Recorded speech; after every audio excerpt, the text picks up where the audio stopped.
Okay guys, start na tayo. Welcome guys sa ating live market update. So, ang date ngayon ay April 28, no? So, review natin yung market last week, no? Since wala tayong live market update, no? Previous week. So, review natin ano yung mga fundamental bias, trade idea na sinend natin sa group, no? And ano nangyari sa market.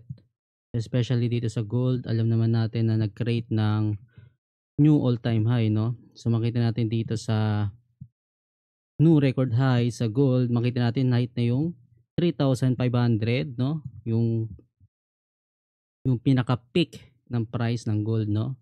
So dahil yan sa fundamentals ng gold, no? Dahil yan sa recently dahil sa trade tension and sa tariff, no? Kaya nagkaroon ng fear sentiment, no? Ayun yung narrative ng market, no? For months na. So ayun yung fundamentals natin sa gold. Dapat alam natin yung mga real world events, no? Market sentiment fundamentals na ito yung nagpapagalaw sa market, no? So dapat nag-a-adapt tayo doon based sa fundamentals natin. So yung nangyari last week, makita natin dito is nag-break above siya sa 3245, no? So yung previous market update natin, sabi nga natin na mas prefer natin mag-pullback, no? For better buy position dahil alam natin na bullish bias tayo sa gold.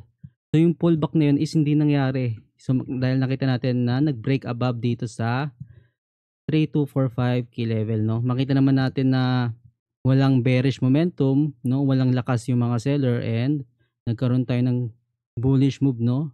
Malakas yung price action sa gold, no, pataas talaga.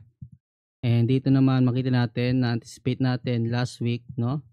So wala tayong market update noon, pero nag-send tayo ng mga bias natin, no, and trade area sa gold na possible mag-profit taking dito sa all-time high. Okay, ma-mute muna ng mic. Ayan.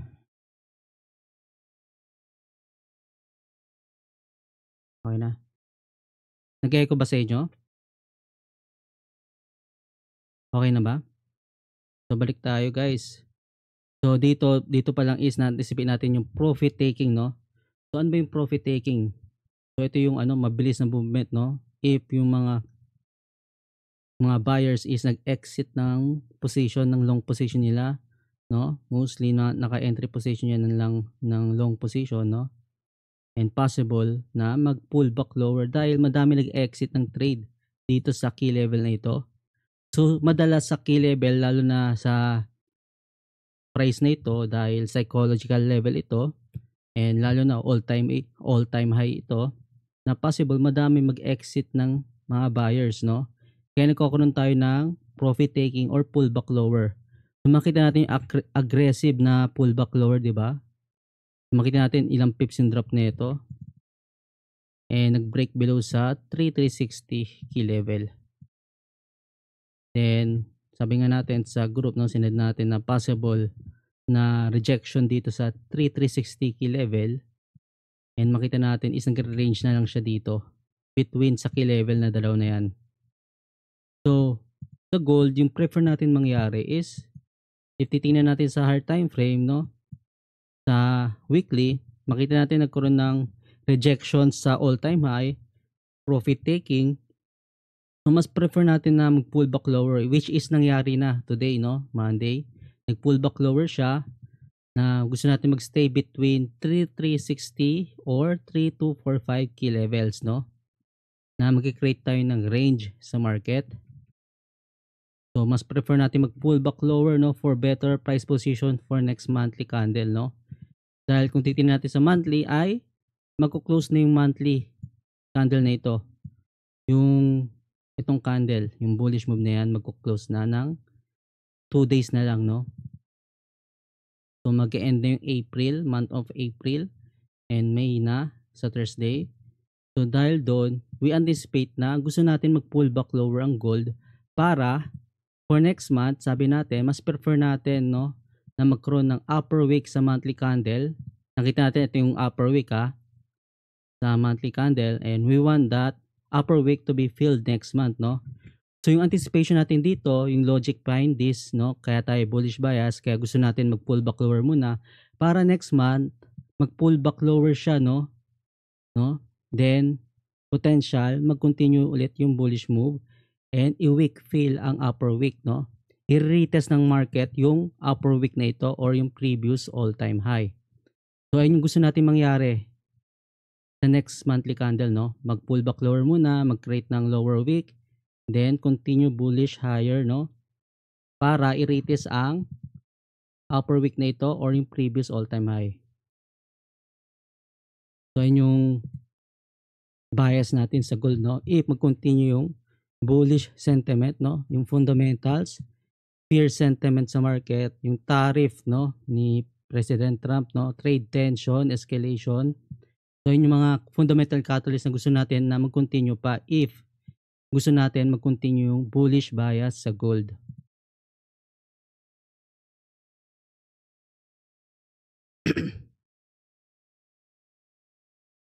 So guys, if may question guys. So nag-echo ba? Or sa inyo lang? Guys, pa-chat sa natin, open chat if nag-echo.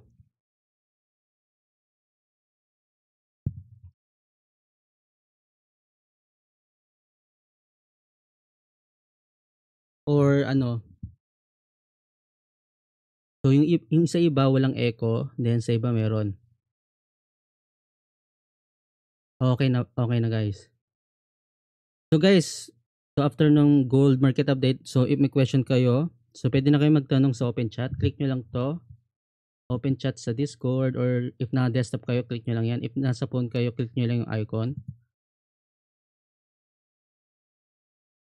So if may question kayo regarding sa gold, no, ano yung fundamental bias natin, bakit tumataas, ano yung mga key levels, no, ano yung basehan natin, no. Makita natin dito yung gold tumataas na siya based sa trading system, may buy signal tayo dito and rejection sa key level, no, sa FTA trading system. Makita natin may buy signal, no, best entry for buy position, lalo na may confidence tayo or confirmation na ni-reject sa ng price ang key level nag-break above sa key level. Makita natin tumaas na. So ayun yung sa gold 5 minutes time frame, sa 15 minutes naman ito. Makita natin na bullish bias. So wala tayong trade today. So kung titingnan natin sa 4 time frame yung gold.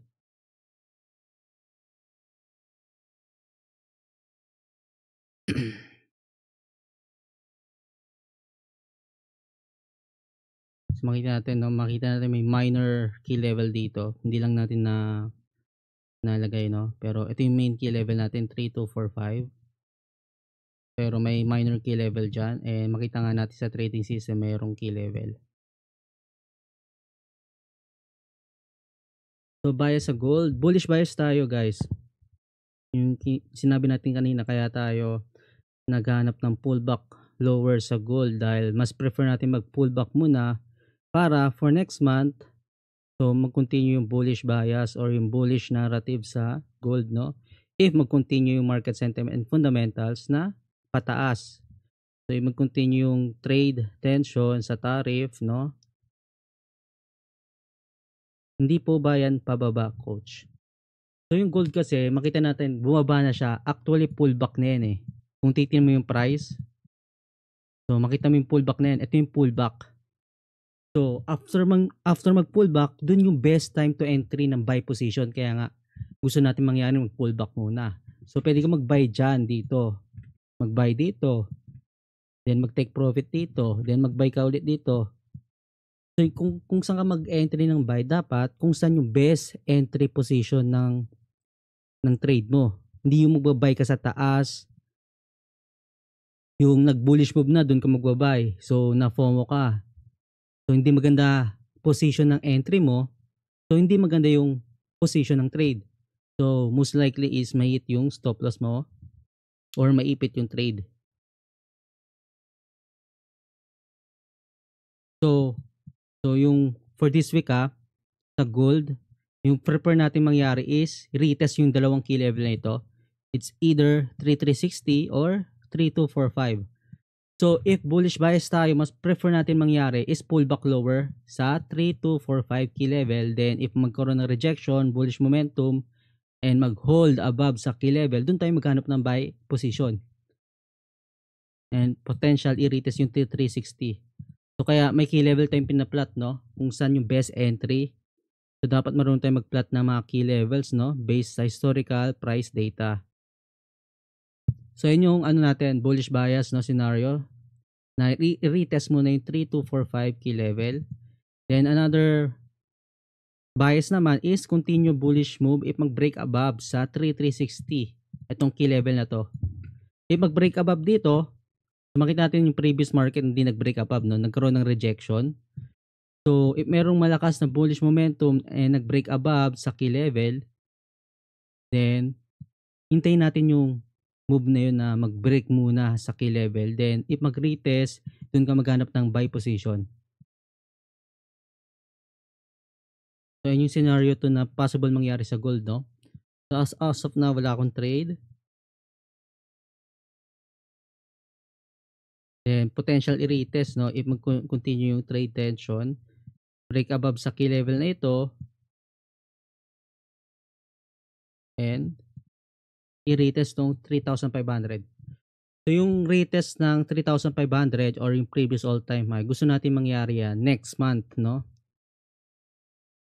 After mag-close ng monthly candle. Diba? Sabi nga natin na gusto natin mag-pullback lower muna.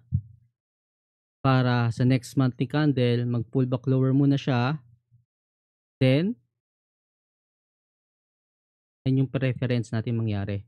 Dito tayo maghanap ng entry sa lower wick or sa monthly open, no? Then pwede na i-scalp, no, kung ano man yung trading style mo. Pwede ka mag-swing trade, pwede ka mag-day trade, scalp trade, no?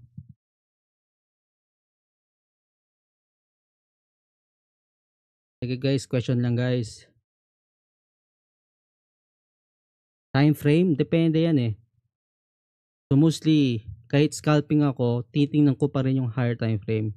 Kung ano yung long-term narrative ng market, kung ano yung market structure, no?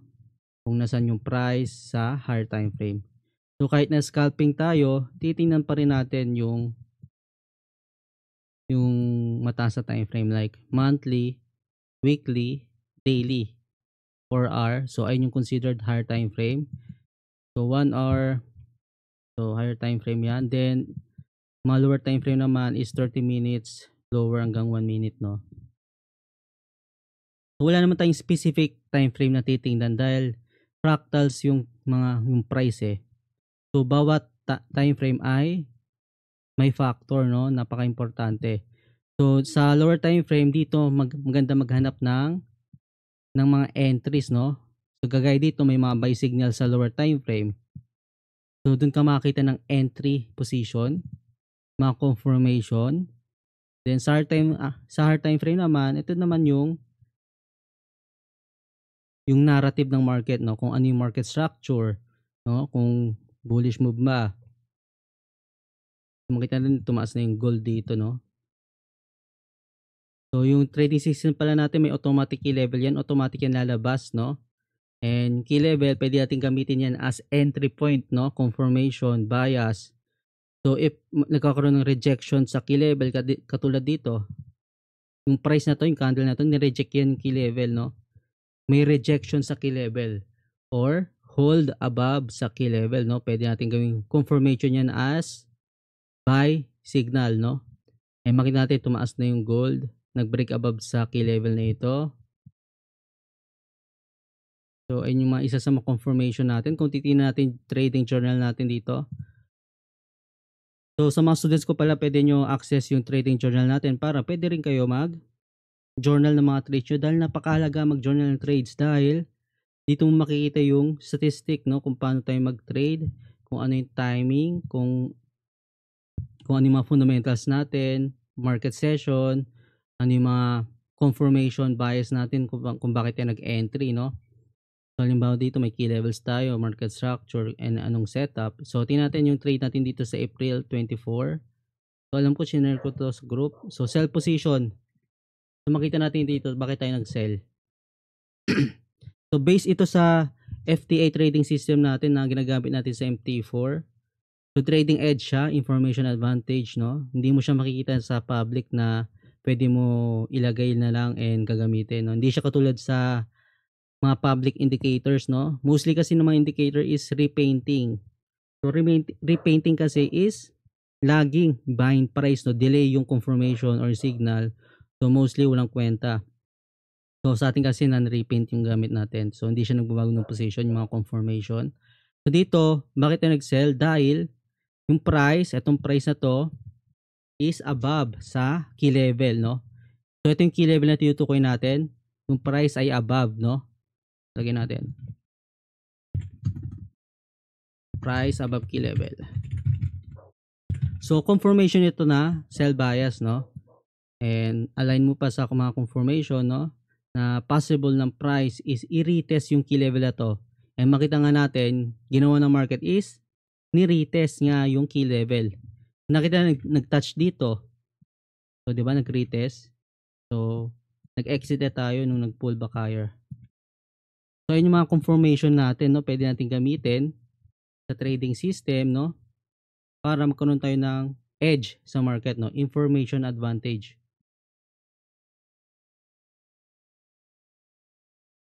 So, ayun yung gagamit ng trading system, no? Pwede nyo makuha yan na libre lang. So, punta lang kayo dito sa kung ano natin, sa Tickmill, gawa lang kayo ng account, then deposit kayo, no? Then, sa one-on-one coaching session naman sa mga students ko, so, pwede tayo mag-schedule ng one-on-one, no? So, if natapos nyo na yung fundamental course natin, yung mga fundamentals na mag-take notes kayo, yung mga inaaral natin, then para sa one-on-one coaching session natin, para yung mga tanong nyo, pwede nyo itanong sa akin, no? Para mas maintindihan nyo, explain ko ng maayos yung mga topics na hindi maintindihan.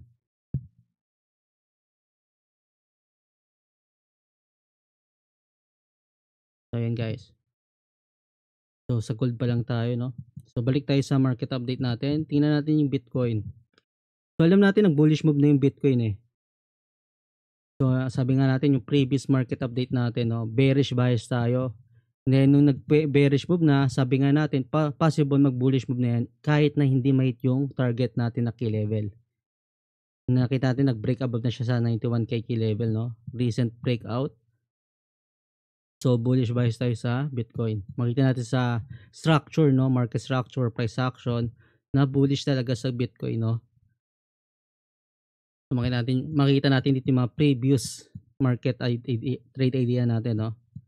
Kaya tayo bullish bias dahil nanalo si President Trump sa election, sa US election no last year, no?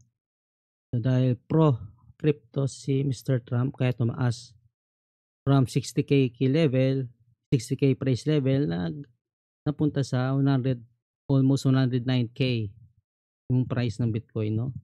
So kaya dapat alam natin yung mga fundamentals, no? Nagpapagalaw ng market, no? Wag lang tayo mag-base sa technicals, no? So dapat aralin talaga natin yung mga fundamentals. Kaya ayan yung tinuturo natin sa fundamental course. Makita natin yung gold tumataas na. And sa DXY naman, your USD index, alam natin na bumaksak to. Dahil yan sa tariff, no? And ititingnan natin yung fundamentals sa USD, no? So, puro negative yung economic data report sa USD. CPI inflation data negative, NFP negative, jobs data negative, PMI mix, no? So, dun pa lang makikita mo na kung bakit bearish sentiment or kung bakit bumabaksak ang USD.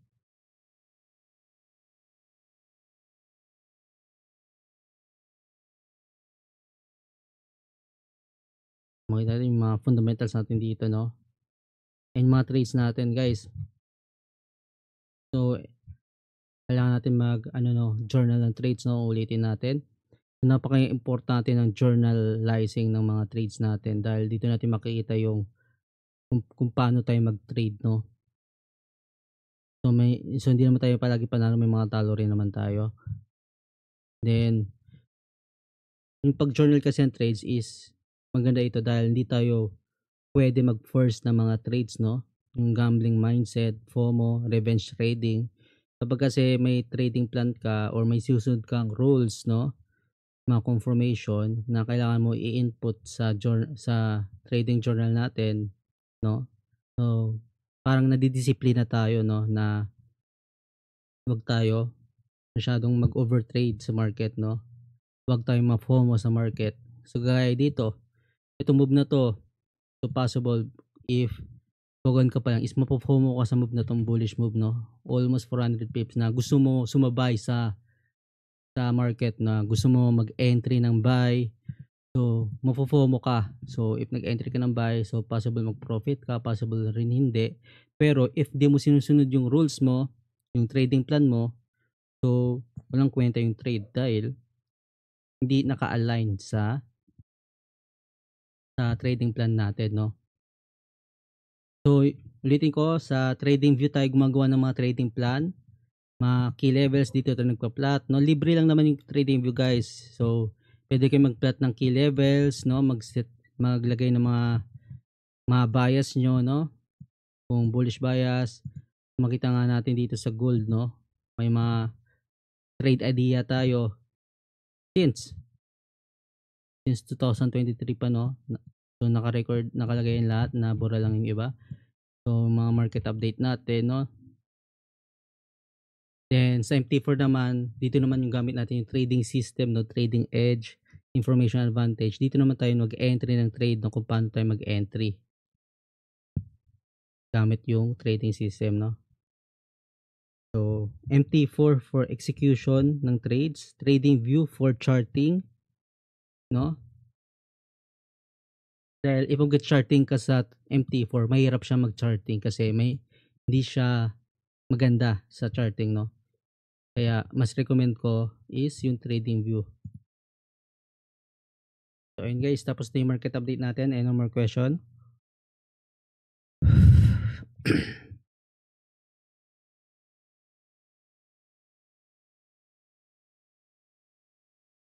Fixed stop loss. So depende yan sa market eh. So if scalping, syempre yung stop loss mas maliit, like 20 pips, pwedeng 30 pips, 50 pips, 100 pips. So depende talaga sa volume and volatility ng market. Also depende rin sa anong market. So mostly sa gold kasi ako nagtitrade. So alam natin na mabilis galaw sa gold, volatile. So usually 50 pips, no, kapag scalping. If day trading naman, syempre doon na yung tataas yung stop loss and take profit, no. And swing trading, ganun rin. If mapapansin niyo sa trading journal, no, tong currency pair, nakikita nyo to.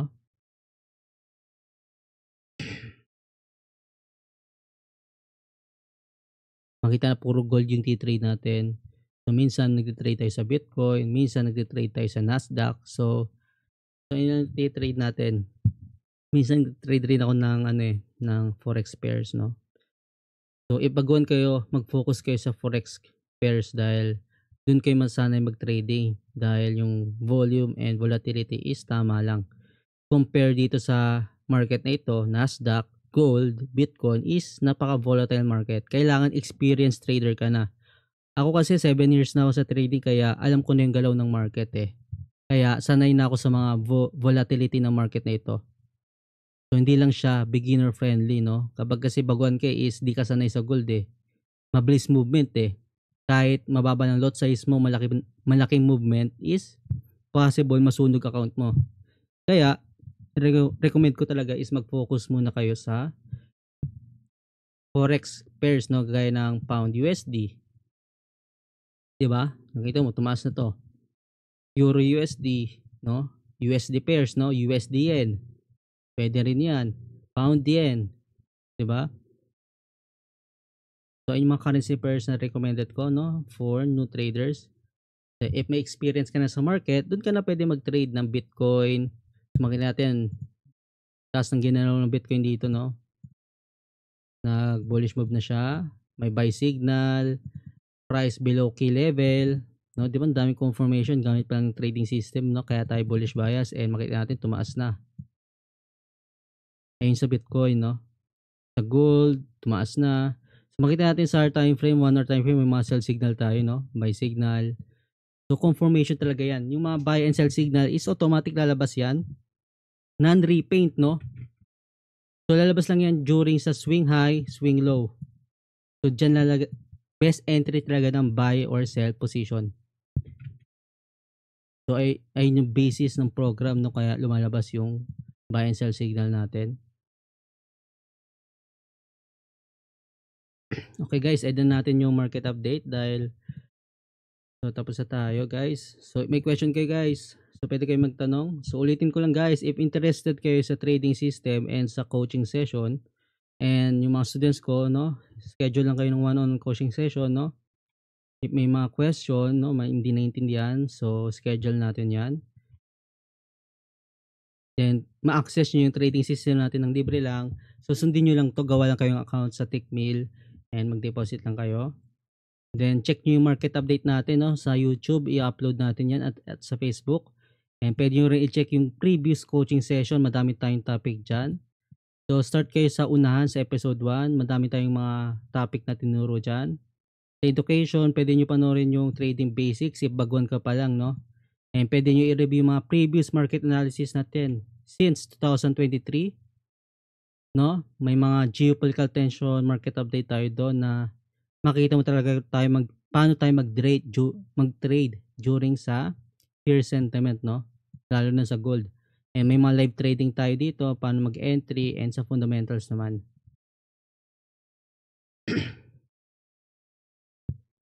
So sa MT4 lang po yung trading system natin. So MT5 kasi iba yung coding eh. Yung language ng ano nila. So maganda lang yung MT5 is dahil sa phone, maganda lang yung MT5 dahil mas advanced feature. Pero if sa desktop, halos parehas lang yung MT4 at MT5. Kaya MT4 gamit natin dahil mas malawak yung coding sa MT4. Kaya meron tayong ginagamit na trading system dito. So advanced tool na siya.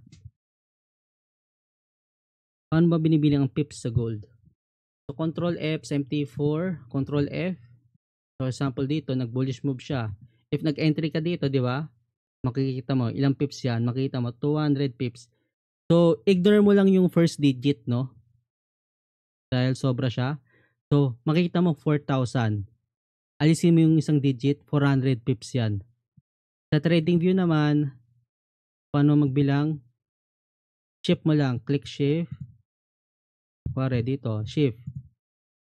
So, makita mo, 4,000. So, equal yan sa 400 pips. Diba? So, yun lang guys. Tapos na tayo ha.